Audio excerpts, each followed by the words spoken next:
Yeah, it's working. Why do you think that? Well, 'cause he's really dirty and messy as a person, and I haven't seen him feed that thing in ages. I'm pretty sure it's that. It's actually very. They do that. Hello. They remove cell. Welcome to SLIMEWALL. I'm very happy to present, just in time for award season, Snub. Damn. So, I met these guys a couple months back, I think August. I was at a show, they were with J.R.C.G and Rotary Club, two very good bands as well. And yeah, I was really impressed by their dynamic versatility when it comes to sounds, going from like post-punk to emo to like classic rock, sort of like all intermingled. And I also really liked just their like synergy together. It was really, really inspiring to see. So yeah, this is the second conversation, but the first one you'll see. The last one we did outside in the fall in Nevada, so it was not good. But we might see the light of day. But today we're more focused on what's going on now. They just finished their album, the recording process at least. So this being their first album, this is a very big moment for them, and we just want to kind of get into that and talk about that. So yeah, just starting off. How are you guys doing? Good. Feeling good, yeah. I'm glad. So we're just gonna go down the line, do like a little introduction. Your name, the roles that you guys play in the bands, and then like a couple of artists that are really inspiring you right now personally, and like your sound. We can start like this way and then go down. Okay, I'm Liam. I play drums in Snub. I did a little bit of noise work on the album, but I don't really do that live. And for me, a lot of really big inspirations for working on this project in particular, the Texas Jerusalem Crossroads drummer. I don't know his name off the top of my head. There's a couple of videos floating around. He's a really good drummer. He does a really fill-heavy drumming that still is really conductive to kind of the sound they work with the big, like, sweeping guitar noise walls and stuff. And so I drew quite a bit from that. Same with the drummer for Slint. Is a really big inspiration. This is gonna be funny because this is a drummer that is not in any like big band, just a couple of little bands around town here and there. Is my friend Jackson. A lot of the fills I play are like not taken from him, but heavily inspired by kind of the jazz, the modern jazz drumming that he kind of gravitates towards, which I pulled on a little bit to try and like flare things up. So follow-up question, I might do this like intersects. So like how would you describe like your personal drumming style, like if you had to give it a couple of adjectives? Like outside of this project, I like Zach Hill, but if he did like metalcore kind of vibes, I like playing a lot more metal drumming on like my own personal time. So I'm like learning fast and hard sort of thing. Yeah. I'm learning Cuddle Monster by the Sawtooth Grin, the whole album on drums, and that is sick. A bitch. That's a lot. That's really tough. Excuse my language, but it's I like really fast, note dense drumming, just really choppy stuff. That's super cool. Yeah, I love that. It's probably the most interesting to play, I'm assuming. No, I think it's more interesting to play like really difficult and nasty grooves, but it's just such like a good like release of energy to play high intensity drumming. It's therapeutic in a sense. I could totally see that, yeah. And what about you, my friend? I'm Devin. I play saxophone for the band. I also just do all the gadgets and gizmos. Yeah, I heard you're doing like the mastering, or you're working on like the mixing and stuff for the album, right? Maybe. We'll see. We're looking right now still into pretty that. up in the air. We're taking as many options as we can so that we can like single in on a couple to pursue. Totally. Okay, cool. Is there any like artists that are inspiring your sound right now? For this, a lot of it was just like first wave post rock bands like Disco Inferno and like Tortoise, like just like adding little atmosphere to what everybody else is doing. That's sick. Yeah. I like that. Okay, cool. Yeah. So, I was gonna say your name. This is Oliver. I knew. So yeah, what do you do in the band? So I play bass, and I'm one of the two vocalists. And I guess I also play guitar for a single track, acoustic guitar. And I guess for this, like playing bass, the big thing has been Lou Barlow from Dinosaur Jr. Because he has this really interesting style of bass playing where he splits this kind of rhythm guitar oriented style of bass playing that like Lemmy from Motorhead had, but also like more like bass playing, and he hits this really cool middle ground where he plays a lot of these big power chords and like open notes that fill in the sound a lot. And being in a band with only one guitarist, that is something that we need to do. So I find that trying to emulate that style like helps out a lot, and I always kind of gravitate towards that headspace. Like, what would Lou Barlow do here? That's really cool. So you kind of look at it as like you're filling that rhythm guitarist role as well. Yeah. In a similar vein.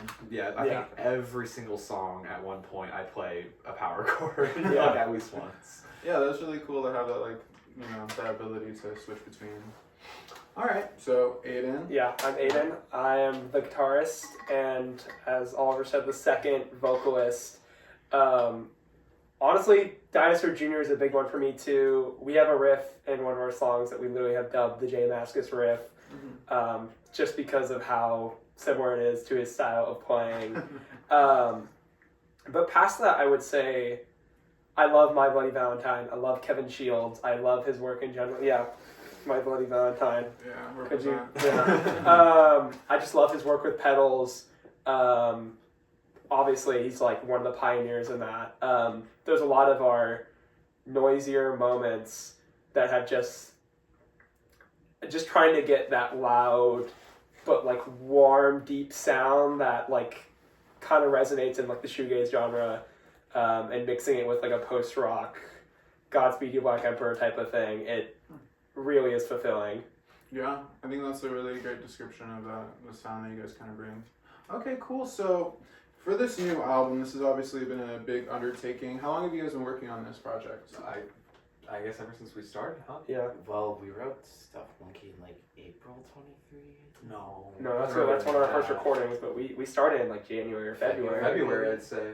Yeah, it's been like a year-ish since we started to work on original tracks, because we started and did a few covers together, which is, I mean, it's always a good idea just to like get your chemistry to get your like chemistry kind of working with everyone in the band, making sure everyone like feels good playing with each other, like we're all solid and communicating well while playing. And then after that, I think in like late February is when we started to songwrite for this album. So, like, are there going to be any of the songs that you guys have performed before showing up in this album? Oh yeah. Okay, Pretty much all of them. Pretty much all of them? Okay, cool. Yeah, I don't... we played most, Yeah. most of our stuff live already.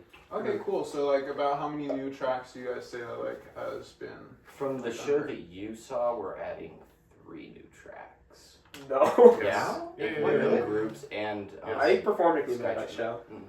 But it's completely different now. It's very changed is kind of what I'm saying. But Okay. yeah. Okay. Okay, cool. So it sounds like you guys have had like the concepts for the songs for quite a bit of time, Oh, and it's yeah. just been a long development process. So what does that look like? Like picking a song, deciding like, okay, this song is important enough to go on the album, and then you're like taking months to hammer it out. Like, what does that look like for you guys? What does that process sort of embody? It's almost, I almost want to say it's almost like natural selection. Yeah. Because we had songs that we did work on for a while, and we had like the full intent on doing, but then, you know, just as time would go on, another song would pop up, and that would just take priority in our minds. And There was also a lot of times where we would have either a riff or a central idea, and we would make 2 tracks based off of said riff or idea, and then we would like favor one over the other and pursue that one. Like that happened with Group Strings and Fields. Yeah, that was that riff. Yeah, so like sometimes it's also not like like we almost complete a track and then abandon it. It's kind of like, oh, we took this idea here and didn't really like it when we did it like that, but then we did this, and this was really resonating with what we want our music to sound like for this album. So we would just go that direction instead and finish it that way. Okay, yeah. So it sounds like you guys kind of just like lay all the pieces out, and then like you kind of just like scatter through them and put them together. As Yeah, I mean, more or less, a lot of it was kind of like that. Most of I think almost all except for Streets and I-80 were written completely without drums, and drums are added last though. Because when we would do songwriting with no drums, I would be trying to like manage like the lengths of like the chorus, the verse, the bridge, the whatever sections, the diminuendo, like so all like you're focusing on like slowdowns arrangement. yeah, and then I would go, after hearing the guitar and bass, I would just track drums on my own and think of what sort of rhythm I wanted in different sections, and then we would just rehearse it together until it felt solid and got worked out. I think like the only points where we wrote something with drums in mind was the intro of Stuff Monkey, because we knew from the start that we were going to do hits together. I think that was it though. I think that's the only time. Yeah, that's the only thing I had written down for it.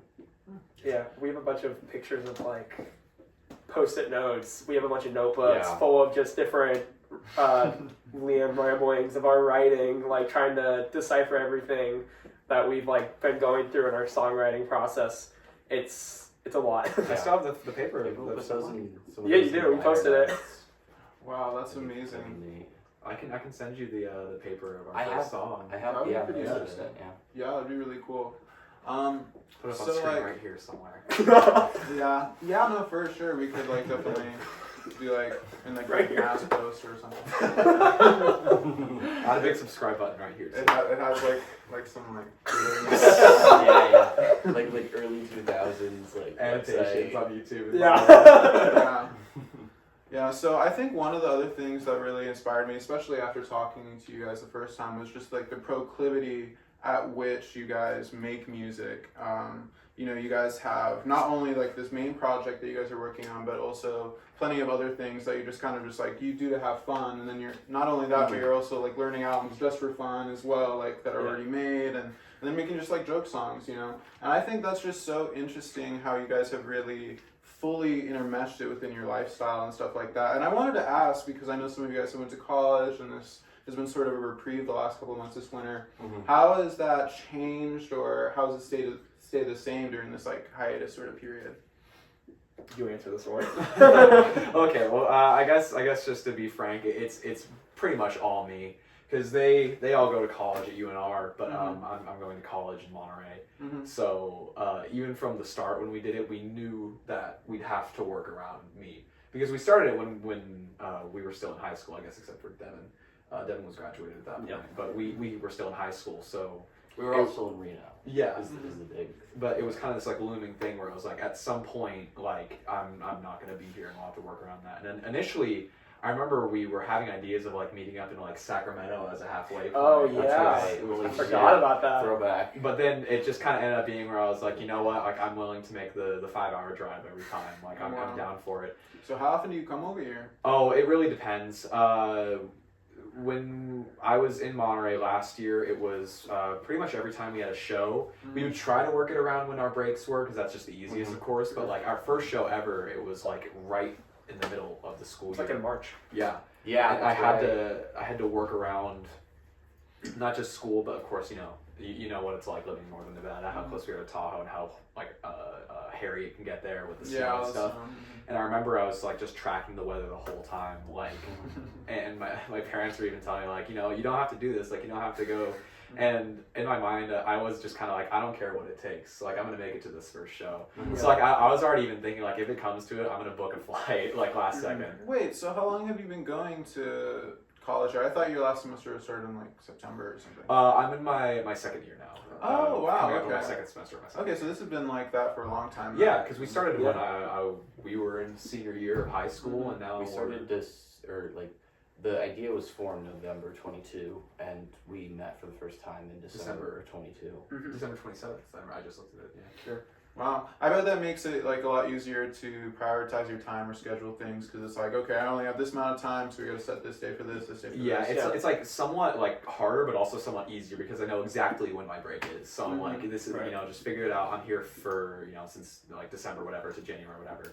So I mean, it's kind of just stayed the same the whole time really, because I think we're kind of used to it at this point. Like I mean, this past easily. semester we didn't do any shows, so really the only like involvement I guess we had on this project was practicing by ourselves and then coordinating like everything up until starting to record the album. Like, okay, where are we gonna record? Who are we gonna record with?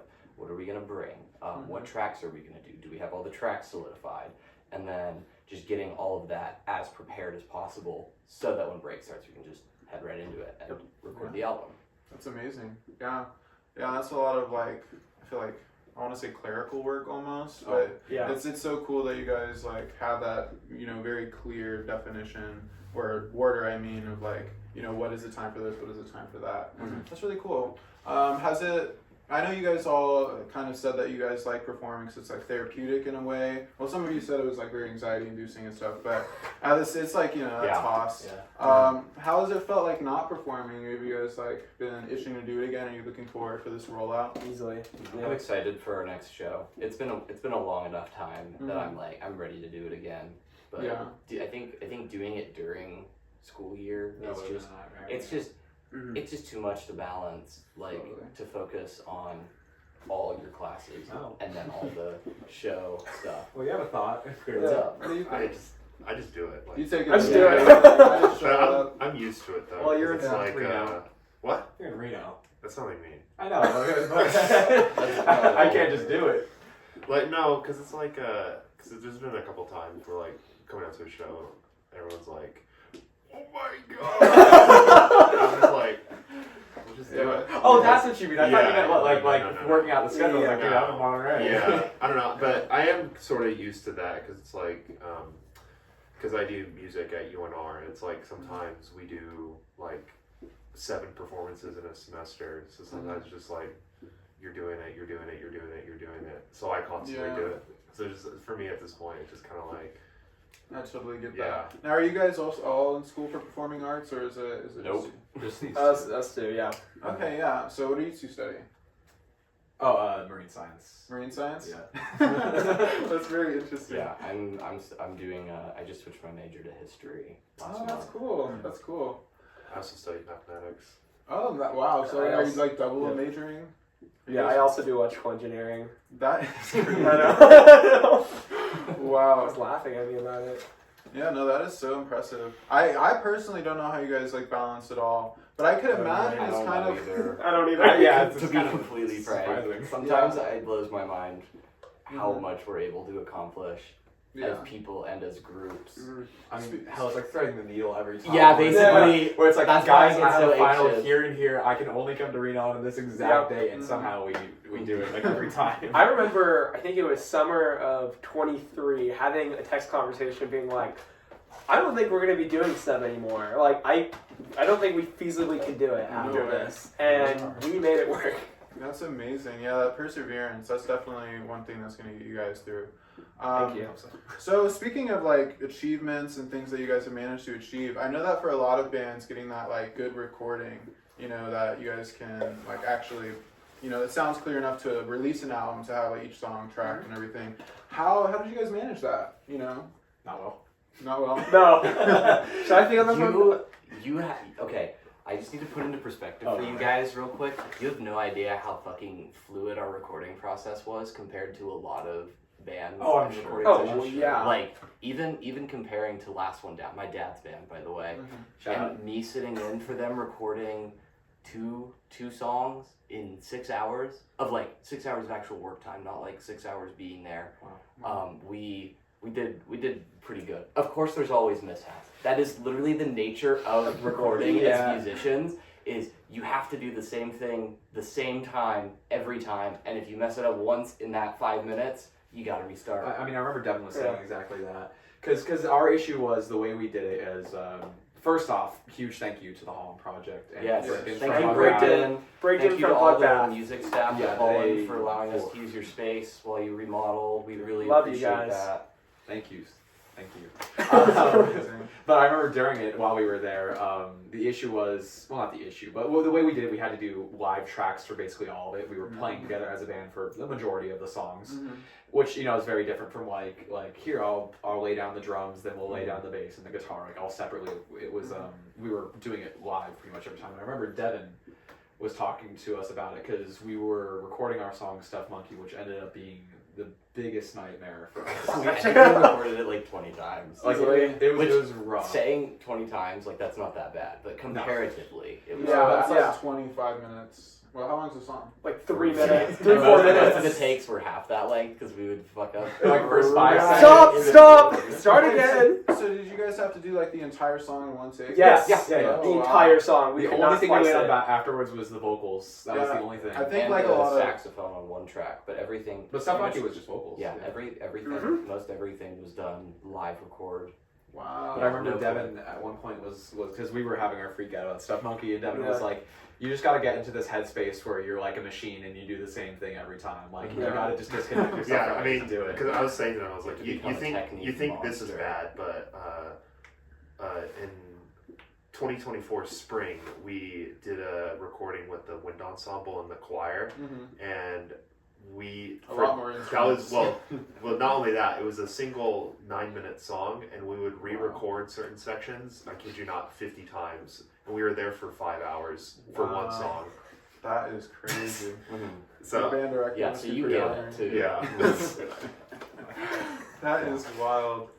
It's still a really like draining experience just having to be that focused that Yeah, whole time. that's like the works part yeah, of this. like Yeah. the after the first night we were heading home. We're like, yeah, let's play like Left 4 Dead. Like let's play crazy Yeah. maps. And we got home and just everybody went to bed. We were just like, It's like flopping no, on the couch, this is Well, like because I there am were so multiple times mentally where you're like, "We should record this," and then we go, "I'm tired." Yeah. So Yeah. do you guys think that there are some like stuff that you guys left in? That Oh yeah.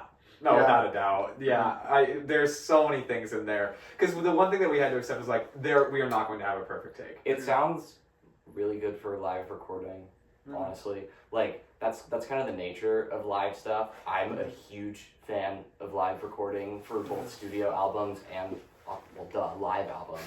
But it captures those mistakes, which almost in a way can kind of like add to the music. I think And so. it's like- It adds character. I know a lot of people are like, "Oh, that's so stupid! Like, just play the right Streets. notes." But it's not even always about the notes. It's about like the accents and the muting and what rings out, what doesn't. And Totally. I think having that variance makes for a more richer and I guess slightly more abrasive total sound as compared to like a super clean cut studio recording where every note is strummed perfectly. And the snare is the same snare hit for every hit. There's no like difference to the tone, and I don't know. I prefer it when it's a little bit more varied note to note. Yeah. Devin just looked at me and mentioned a really good one during our song Streets 112, which is our big, long, instrumental, like, epic song. On the tape that's going to be on the album, it was going perfectly for me. Like, I was playing everything exactly how I wanted to play it. And then the big build-up started happening, so Liam was going like, "Doop, doop, doop," and I was like, in my mind, I was like, I'm going to turn on this distortion, it's going to be huge. I turn my distortion, I hit the note for the big moment, and I'm on a half step away from the right note. So it's just like super dissonant, and like I go, "Duh," like, and I figure it out. slide, Yeah, like last second. And in a weird way, it actually kind of sounds like, It just sounds like a ghost. Yeah, note. We sounds listened cool. back and we're like, this sounds really good, so we but just like kept it's it. things like that where it's like the take was too perfect just to be like, well, I messed up one note, so can we redo the whole thing? Like it's just like you kind of have to learn to live and work with the mistakes. The album was a lot of, instead of clearing our mistakes, accepting our mistakes. That's beautiful. Yeah. That's really beautiful. It's a really good thing to learn because if you obsess way too hard over your music, you're gonna just end up sterilizing it more and more. Right. The more that you Facts. alter it, which not true for Facts. every genre Facts. and musician, but I mean in this case where it's like these kinds of mistakes, it's like you just gotta let it breathe Yeah. and mix it to sound how you want, and then I mean people are not going to notice that rim shot was only 3 inches instead of 4 No on way. your stick. No like way. it's just Oh, I will. it's things that you can tell yourself in your head as much as you want, and then you let other people listen. They're like, "What are you talking about?" Yeah, Because totally. it only matters to you. That And you happened. need to accept it. That happened a lot where I would have to have them listen and go, Can you notice the problem? And they go, what are you talking about? I don't even know what the problem is. it happened a lot. at least like 50 times where we would listen. And I go, to the part okay, and be like, you sound fine. You're tripping. And I go, but the vocal sounds bad. I don't like how it sounds. Like, no, it's fine. Same track, Streets of 12, Aiden was like, listen to the solo, like something weird happens. I had the headphones on, I looked up at him and I was like, what are you talking about? Are you a fan of like the vocals? For the 612 thing, it was a solo. But Yeah, yeah, another one there was the vocals. It's like, I hate how the vocals sound. They're like, it sounds great. What are you talking about? I was like, Yeah. okay. Because I was gonna say I'm sure I would imagine at least that the vocals would be a lot more difficult because it's like it's hard to remove your personality from it or your like ego from it and be like, okay, this is just an instrument I'm listening to. It's not me. And that song specifically that we're referring to, it's like Newman. It's very emotional, very personal, and I'm a little like embarrassed sharing it out to the world just because of the personal nature of it. So listening back to it, I kept getting a feeling of like, oh, this is not how I want it to be. This is not perfect. This isn't right. But over time, it's just kind of accepting like there's never going to be a perfect take. All that matters is just getting the feeling across that I want. And I think we did accomplish that. So that's all that matters. Yeah, that's super cool. So about how many like hours did you guys spend in the studio? 12 total. 12 total? No, That? not at all. Like actually. 7 or We 6. spent about, in terms of total studio time, we were there for about eight, sorry. No, like 6 hours and 45 minutes. I'm counting until like we broke down. Because we were From only 6 to there. 10? We were there 6 to 10 one day, and then we were there 6 to like we left at 9.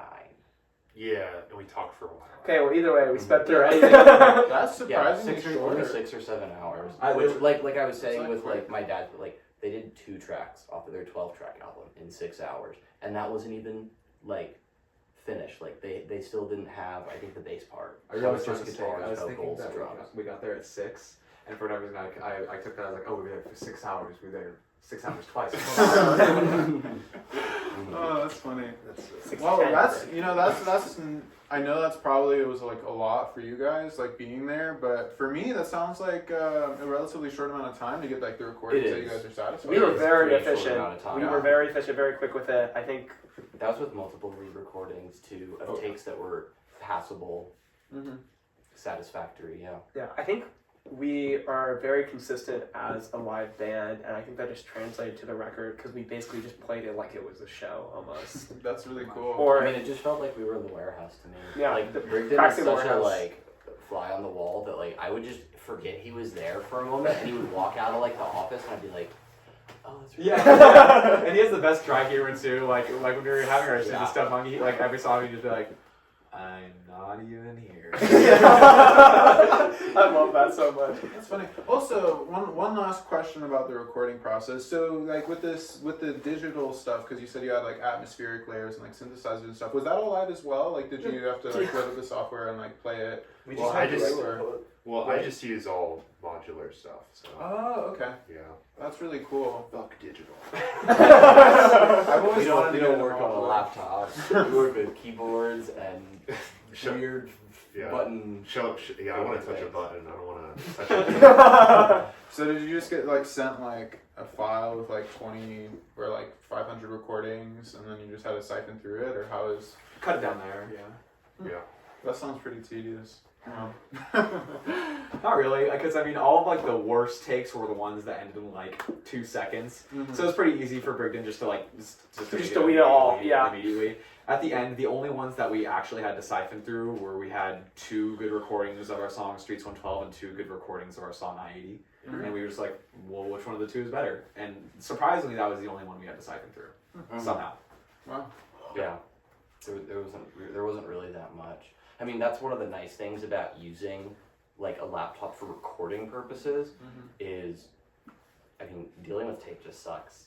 Like there's a reason that practically no one in the industry does anymore, because you just you record on that tape's gone. Yeah. That tape like costs Yeah. $5. Yeah. Let's do it again. Let's do it again. Yeah. Let's do it again. Let's do it again. Like it's Totally. just like easier to computer to just be like, okay, start again. Yeah. No, I totally understand. Yeah, that's just, I mean, I think it's really cool that you guys were able to get that live recording, because like so many artists these days do everything digitally, except for, you know, like things that they can't, like the vocals or whatever. And I think that character, we were talking about this last time, just the character of a live recording really shines through in a unique way, because you have that atmosphere, you can feel that sort of synergy in the room with the audience and everything. Were there audiences with your shows, or was it like kind of like an empty shop you guys were just like working on? What do you mean? For the recording? For the recordings, yeah. Oh, just us. Just Brigden. Yeah, Just Brigden. I thought so, yeah. That's really cool. Just him going, I think that sounded good. Yeah. That sounds great. Thank you. Wow. The So- people in K-Wink next door. Oh, yeah. yeah. Oh, them too. Maybe someone walked They by didn't the come street. over though. They were just doing their own thing. Mm-hmm. So, are there any like specific songs that have like some background that you guys want to kind of get into? I know you guys haven't released formally the track list or anything, but I'd say groups. I think groups. The song full name is Groups, Rings, and Fields. Sorry. I feel like long enough when you get into a band, like you just start You saying start like, groups. groups, stuffed, streets. Streets. The song Groups, Rings, and Fields. We had the first idea for it a year ago, a year and a half. 2023. That took us Yeah. so long to write. That Yeah, it was was the one longest. thing that we had. Aiden wrote one thing, and we were just like, "That's the coolest thing I've ever heard." And then we took. It is like months the to pick it up first again. line you hear in the song, and then after that it's like, okay, what do we do now? And then we're like, I don't know. you guys have to like build like a house. That Yeah, first, basically. the first riff in the song. Yeah, and We initially it would be yeah. like finding like a really nice pair of like drapes Mm-hmm. and being like, I need these so bad, but you don't have a house. Like, basically, the analogy you're making, like we found a really nice set of drapes or like a really nice couch, or whatever. Like, okay, and we just had to do everything around it and just use this one. That cool thing. idea was at first meant to be the climax of the song. I remember we were like, Yeah. it's so cool. That should be the moment of the song, and now it's the intro of the song. Yeah, So wow. just completely different. There are probably 10 different versions of that song out there based on where that riff is, what comes after it, what comes before it, what we choose to do, like, I don't know. We rewrote it at least 3 or 4 times that I remember. In full, yeah. Another one is Ick Newman. That's an entirely different song now. It's an entirely When we different first song. wrote it, I mean, hell, I was playing piano on it. I was, Yeah. That's right. I went over to There's the a video of it city, and somewhere. yeah, it was the first show, it was one of our shows at Midnight Coffee. It was weird where we debuted it, and it is just so different. It is. The original, like, riff that is written upon is not in the track anymore. We have completely yeah, transformed the that's track true. into something completely different. And then with that little harmonic thing that you go, yo. Yeah, there's a harmonic. And now I just start. I wrote this initial riff, and then after I had like a kind of verse section that was just kind of supposed to fill some space. That verse section just became the song because I was such a big fan of it, and I wanted to write a very like personal singer-songwriter type of thing that I just honed into it there. That's sick. That's sick. All right, so we fucked up the last take. That's the exact same thing. Nice. You're nothing. So, okay. We left off on like. So we messed up the last record. I messed up the last recording. And I don't know. We didn't really like take the time to see exactly where we left off, but we were talking about the themes of the album, and you guys were talking about the very beautiful metaphor that kind of strings through. If you want to elaborate. Would you like to begin? God. Okay. So the greater theme of the album is that it's like a coming of age album basically, because a lot of the things center around growth as a person and change in life. But then as we started creating it, we realized there was like a reoccurring theme throughout it, where the first thing that happened was we made the song Streets 112, which. It actually has nothing to do with actual streets, you know, those who know. It's a secret. You won't know, you have to figure it out. It's a little challenge for you. And then we made the song I-80, which is obviously referring to the interstate. And then we realized that, like, we keep having this, like, driving theme pop up, and Stuff Monkey. Stuff Monkey, I talk about driving in the chorus. Again, completely unintentional connecting with the rest of the stuff. It just complete coincidence. So then after we realized that, we started focusing on that as an actual theme and realizing that it was kind of a good metaphor for the change in our lives, especially because just we had a lot of things going on regarding moving and like we talked about previously, the theme of being in a car and driving and moving, it can kind of work as a really great metaphor for change in life. And it kind of all tied up. The most recent song that we just recorded, which we did just now, it has some themes about driving in it. And then the greater theme of the album is something that Aiden and as families do on road Yeah. trips, because the album's title is Hold Your Breath Through the Tunnel, with holding your breath through a tunnel being like a good luck thing on a road trip, whereas you go through a tunnel, you're supposed to hold your breath, and that's good luck. That's really nice. I like that. Yeah, and then we were sort of talking about how like that road metaphor kind of also just embodies like a sort of transitional space, like a sort of loading screen where you kind of contemplate the last thing that you were at and you know, feel that anxiety or excitement for whatever is at your destination. And I think that's just a really interesting idea, and I'm so excited to hear that comes through with your guys' sounds. I think that emotional, you know, sound that you guys have, that very powerful sounds, I think that will transition really well. So I'm super excited to hear it. Do you guys know like any estimates on when like the album's coming out? It just has to be mixed.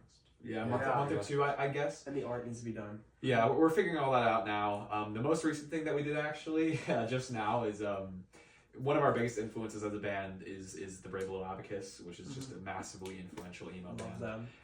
And we adore them. And their most recent album, their last album, was We Just Got Back from the Discomfort, We're Alright, and that's like one of our favorite albums, and it inspired a lot of songs almost directly on the record. And it's self-produced, so I was thinking like, you know what, it wouldn't hurt just to reach out to Adam, the main guy from the band, and just like ask like, hey, Wow. like, do you want to mix this record? So we just sent that out. So let's get that brave little Abacus. yeah, cosign. please, Yes. please. Let's get that. That would be really cool. But Mando. Yeah. Mando. we'll see. Honestly, if you listen to a lot of our songs, you can hear the Brave Little Abacus in it. Like, that is like one of our biggest influences. We didn't say that earlier, but like, Group Search and easily. Fields is just it's kind of just a Brave Little Abacus song. I wouldn't say that. It's getting there though. No, it has a run twist. Oh, I forgot. There's Dinosaur Junior section. What do Also you guys- the sample. Oh, of course. So what do you guys think is that little, like with all your influences, what do you guys think is that individual flair that you guys add on top? Oh, that's a good question. Yeah. What is yours? I just like. I'm just a rock drummer. I don't know. I play the drums. Well, earlier you said Live to Experience. Yeah, inspiration. Like in terms of like my own like personal drumming stuff, I do like I'll throw like little like blast beats and like little metal. Can I answer for Liam? in. I think what Liam is really good at is keeping us, when we're songwriting, keeping us in track and keeping us like in line. Every time we're writing, Liam always just comes up with good ideas. Like Liam's we'll just be sitting there and we're like, we don't know what to do. We're like, let's try this. I just damn. observe and like I will hear little things and I'll just be like, keep doing that idea. Like that's going somewhere. Yeah. That's definitely something I do when songwriting. And the other thing is I'm sorry, breaking news, I don't listen to a lot of these emo bands. It's not really my like preferred genre.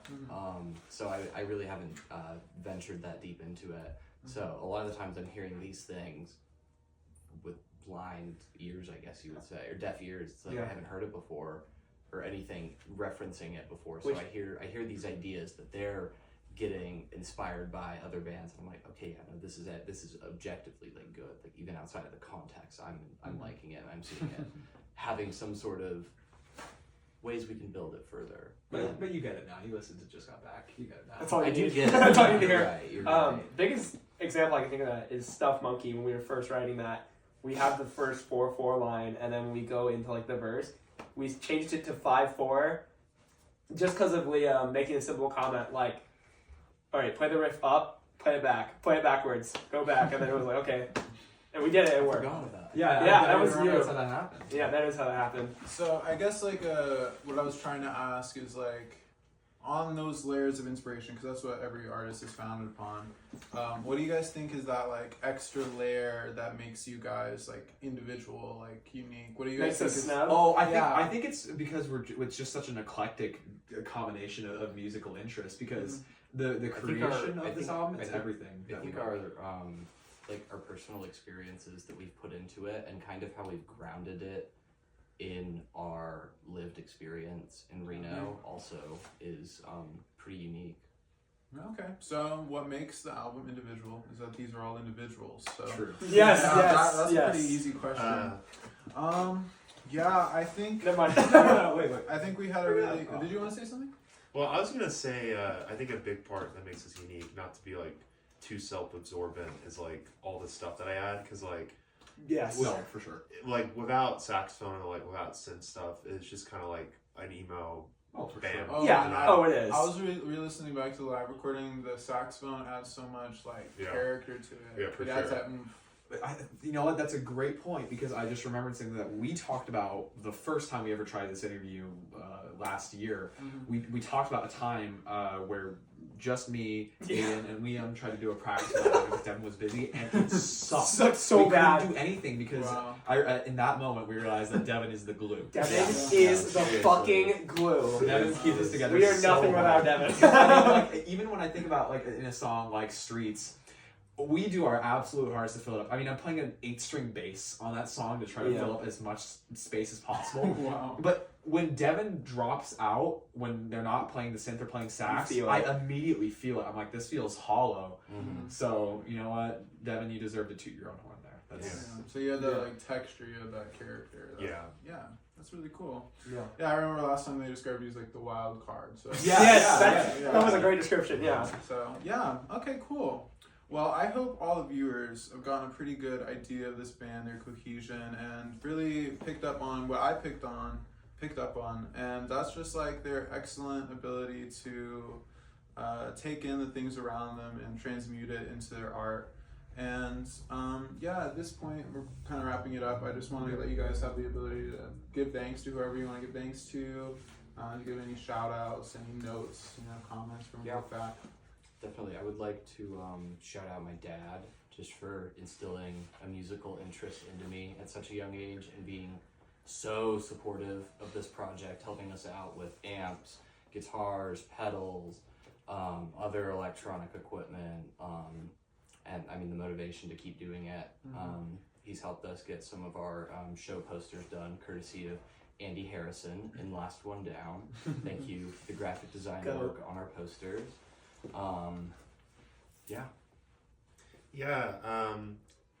Ditto with Liam's dad.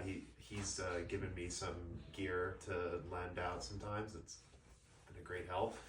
I'd also like to more generally thank every single musical teacher that I've had throughout my life for making me keep through it and keep playing. And specifically my current studio professor, David Brennan. Thank you for being an inspiration. Shout out Hatsune Miku. I guess ditto with Liam's dad, because now that I say that, he has also lended me gear. Thank you for giving me that patch cable when mine broke. This seems like a pawn shop or something. Yeah, just until he gets aid. Thank you to Holland, and thank you to Brigden from Bugbath. Yes, thank you. Holland is the whole reason why we started. Brigden's the whole reason why we got this album recorded. And then thank you to my family for being just so supportive every step of the way, even if my musical tastes are maybe not what they're into. They're always very, very appreciative of what I do and always there for me. And of course to my partner as well for always helping me out through everything and being so supportive with this as well. That's beautiful, yeah. I have to really think about this. I'm gonna go with Liam's dad. Yeah, Liam's dad, my guitar had some issues a few months back, and he was like, just come on over, I'll work out like all of it with you. And he did. We quickly, in like an hour or two, he helped me just fix the problem real quick, sand the frets down, whatever was going on. He also gave me a guitar once. Wow. I still have it. I still use it. It's used on the record. It works great. I use it for school. It's like, I love that thing. So shout out for that. And past that, my family as well, same thing, super supportive. Yes, shout out Kevin for the warehouse. Oh, Yes, my dad, without him, Snub would not exist. He gave us a warehouse, a place to practice in. He would work like 10 to 12 hours a day, and then afterward, have to stay an extra like 3 hours to let us practice, which he didn't have to do that at all. Like, completely out of the way, but he wanted to see us succeed, and I really appreciate that from him. Like, love you, Dad. That's so Snap, beautiful, yeah. yeah. Shout out to all the like supportive dads out there doing it. Shout out, Dad. Yeah, that's really important. Shout out mom, shout out dad. Shout out, family. Shout out all of them. Alright, cool. Do you guys have anything else you want to say? I album coming out soon. Yeah. Be on the Yes. lookout. Go check out. Show. I don't know when this is gonna come out. Oh, yeah, well, I don't know. Well, you know what? Maybe this will be in the past. Thanks for coming to our show. If you came out, Yeah. If this comes out before that show this Saturday, January 11th at Midnight Coffee. 111. Oh, there goes my water. Next one. All right. Cool.